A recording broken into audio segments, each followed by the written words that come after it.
Hello viewers, welcome to soul cast with Prem Kamal. ఈరోజు మీతో comments మెసేజ్లో కాదు, ఒక చిన్న స్టోరీ చెప్పాలను. ఇది నా చుట్టుపక్కల జరిగిందే, నాకు తెలిసిన వాళ్ళకి. ఒక 10th క్లాస్ స్టూడెంట్ ఒక 10th క్లాస్ అమ్మాయిని ప్రేమించాడు. ఇది నిబ్బా నిబ్బి లవ్ స్టోరీ అని అనుకోవద్దు, చాలా జెన్యూన్ లవ్ స్టోరీ. ఆ అబ్బాయికి అమ్మాయి అంటే విపరీతమైన ఇష్టం. వీడు ఇంటర్ కోసం వేరే ఊరెళ్ళి ఇంటర్ చదివాడు. వాడు అక్కడున్న 2 yearsలో వాడు ఏదో పార్ట్ టైం చేసుకుంటూ, లేకపోతే ఇంట్లో ఇచ్చిన పాకెట్ మనీస్తో సేవ్ చేసుకుంటూ వీడు ప్రతి నెల అమ్మాయికి ఒక 5,000 రూపీస్ ట్రాన్స్ఫర్ చేసేవాడు. అంటే that shows how much he love.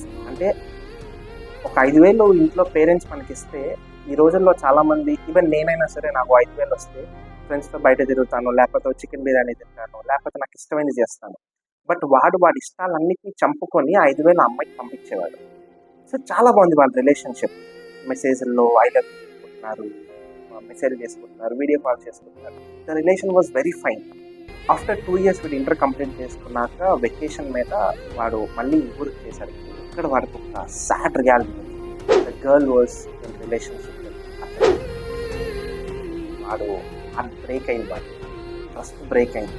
వాడు అడిగాడు, ఏంటి ఇదంతా అంటే, అమ్మాయి అన్నదంట చాలా సిల్లీగా, నాకు ఇలాంటి లాంగ్ డిస్టెన్స్ రిలేషన్షిప్స్ అంటే సెట్ అవ్వవు, నువ్వు అక్కడ ఏం చేస్తున్నావో, ఎవరితో ఉంటున్నావో తెలియదు, సో నాకు మీద ప్రేమ లేదు అని అన్నాడంట. ఇదంతా నాకు ఆ పిల్లోడు చెప్తూ ఉంటే కళ్ళలో నీళ్ళు తిరిగాయి.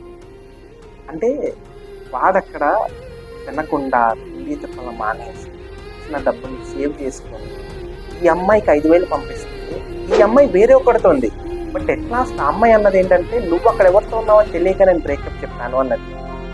సో ఎంతవరకు జెన్యూన్, ఎంతవరకు కరెక్ట్ అనేది కామెంట్ సెక్షన్లో కామెంట్ చేయండి.